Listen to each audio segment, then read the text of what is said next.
Picked up this S13 SR20 T25. It's like a Garrett T25 or T28 size turbo off of Nissan.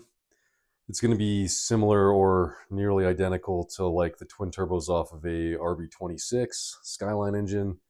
The twin turbos off a 300ZX VG30 T25. And I've not torn down one of these T25s. This one actually kind of seems to rotate totally fine, but I'm sure it'd benefit from a full once over. So let's go ahead and get into it, tear this thing down to its individual parts and see if there's any defects. So first step on this guy, I'm just getting like the oil drain fitting out of the way, water banjos. Just want to get access to the hardware on the housings, begin to really tear into it. This guy's pretty rusty. I'm relying on my friend WD-40 to help me out quite a bit. I already like tore my thumbnail in half, just fighting with it. So I'm going to try to take this to my actual workbench, break all these bolts, and then hopefully we can just strip it apart for you. A real fight to get these bolts out. So I don't think these are stock, and I'm pretty sure this has been rebuilt before, which would explain why it's so decent, despite having some miles. So first off, these are an Imperial bolt. It's a 1/2-inch bolt. Also, the threads, if I can get the camera to focus, all the threads are just run in, super painfully. Real difficult to get them out. So I think this is like a GT28 rebuild kit for American-made turbos with Imperial hardware used on a Japanese factory metric application. But I managed to get it out and got it apart. Some light hammering. Definitely going to do a bit of thread repair here. Just run a tap through it, make sure it's looking good. Sandblast it, Cerakote it. But I got to hand it to Garrett. What you get with the OEM turbos is really nice machine work, really nice casting. Not a ton to do here. Maybe some gasket match, a little bit of port work to make it flow as good as you can. But pretty good little housing. It's marked AR.64, so not the smallest housing out there.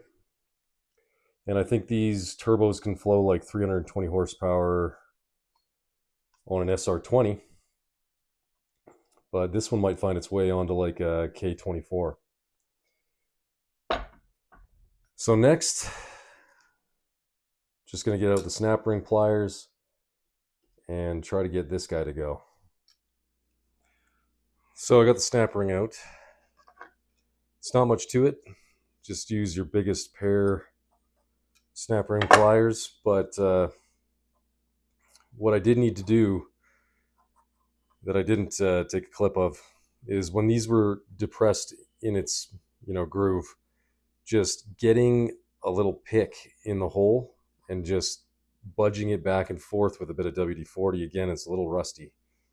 So just get them mobile on both tabs before you try your pliers. And the danger here is if you just attempt too many times, you'll round out the holes and then your pliers will no longer engage and you will be stuck together. So just be careful, and WD-40 is your friend. Potentially heat for these kind of things, but you just want to be careful. You're not resting on the wheels. You're not hitting the wheels with any tools. And I should be getting a new one of these with any rebuild kit that I get. So with that snap ring out of the way, this thing should just pull straight out. Yeah, just a little bit of corrosion to get past.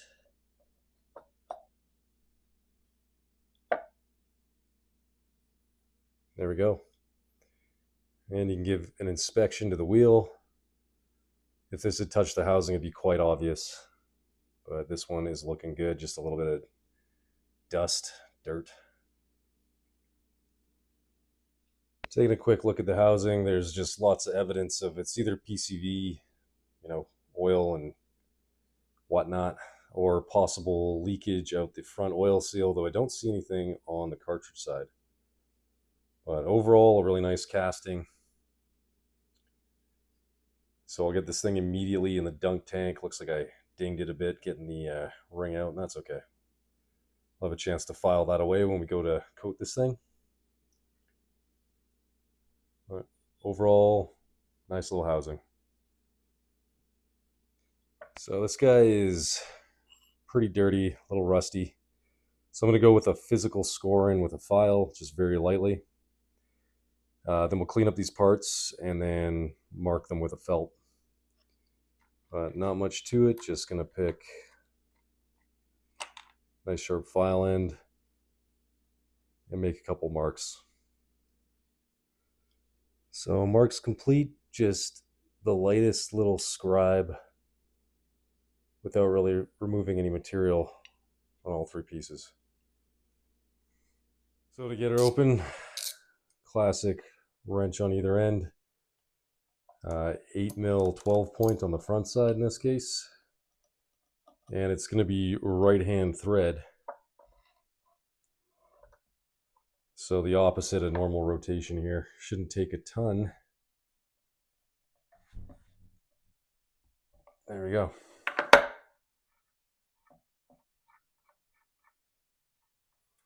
So it's a good thing we marked our balance, because there's multiple grind marks on this nut. So that's our balance mark right there.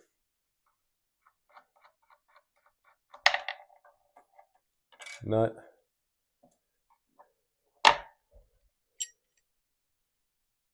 Okay, interesting. So this one is not going to slip off on its own. I think we're going to need a little bit of heat.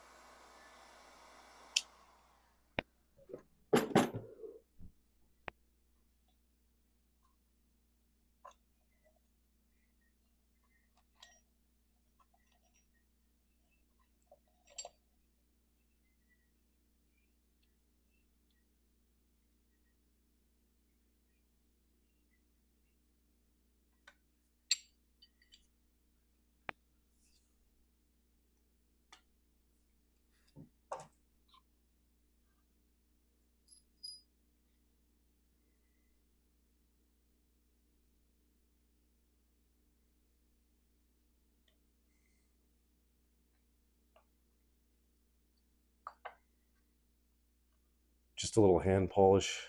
You can see that there's no real wear on the turbine shaft. This thing looks great.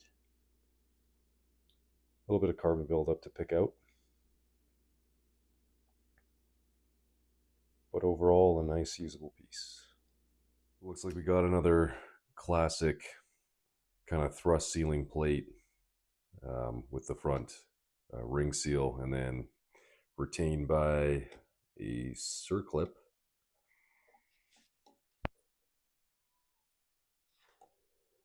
And this one wasn't exposed to the atmosphere, so very easy to get out. After getting the snap ring out, simply just prying up on it a little bit, this guy came out. And again, I don't think this is a Garrett piece. I think this has been rebuilt.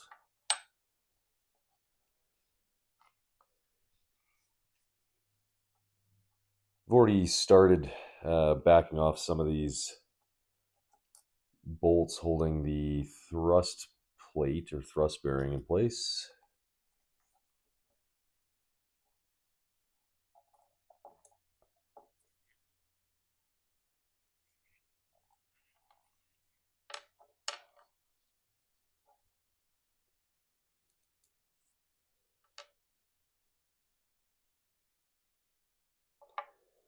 And I noticed something interesting on this.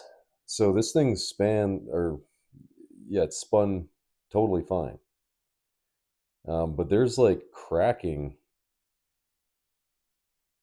on the thrust washer, which I've never seen before.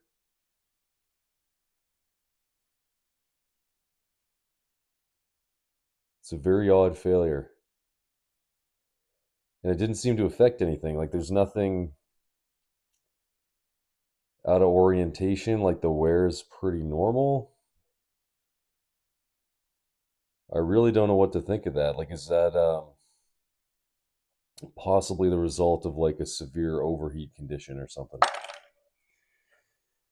So definitely going to require some rebuild parts for this guy if I'm putting it back in service. Pulling out the rest of the stuff on the front side. Just got a little journal bearing. Looks to be in okay condition. There's a bit of like silicone or something in there.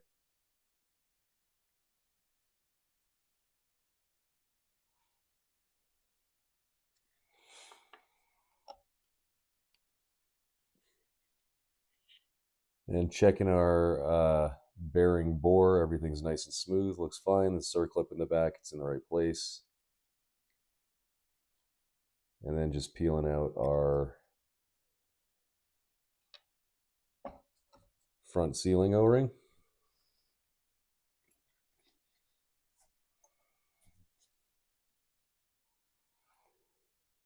Moving on to the rear, it looks like it's just like a little circlip. And I'm not totally sure how to get this out. It's sorry, not like a circlip, but like a coil spring type thing. I think just with a pick. And I don't know why they wouldn't just use a circlip here.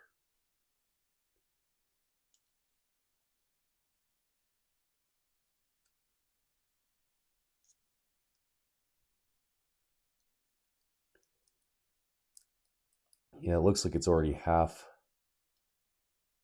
on its way out to begin with.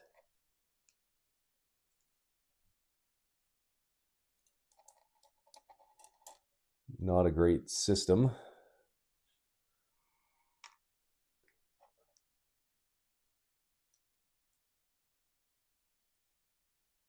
All right, interesting, like a little kind of spacer washer behind the circlip.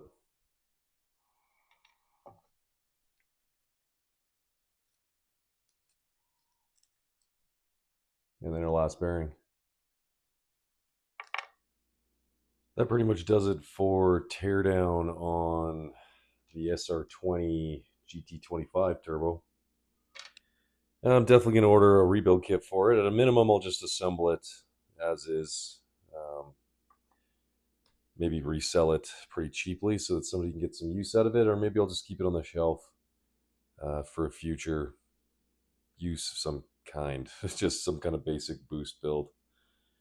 But yeah, I'm not a huge fan of this compressor side, actually. It's very short. There's an absolute ton of mass in the nose section. Like, there's almost no blade on this thing. I think I'll dig out, like a billet wheel of a similar size and kind of show you the difference. But like, these blades are very short. It's all center hub. There's not a lot of area for flow. So, I mean, this is representative of like late 80s turbo technology. But hey, I mean, it would definitely still make some power. So, comparing a more modern style billet wheel to this SR20 Garrett GT25. So this wheel is actually about a millimeter larger on the inducer. Exducer, this guy's slightly larger, but about the same size. So like, look how much more blade there is on a modern wheel just by having that higher density alloy. CNC process first cast. You're able to have a much narrower nose section. So like, looking in here, like there's a lot more blade and a lot less center compared to this. So, this actually motivates me. The one thing I did like about this turbo that they seem to nail is actually the turbine section. So it looks like it's 11 blade, very nice thin blades. I like that it's kind of got a lot of trim here. Like there's a lot of tip on the base of the turbine to catch that incoming air and then wrap it up into the blade. So I'm kind of motivated to make a custom wheel, like something that'll fit on this turbine, but pump way more air. So I'll look into that a little bit. I'll see if there's any designs in existence. I don't want to go through the whole process again. But yeah, maybe there'll be an update video on an upgraded SR20 OEM housing type build, similar to what we did with that Subaru VF48.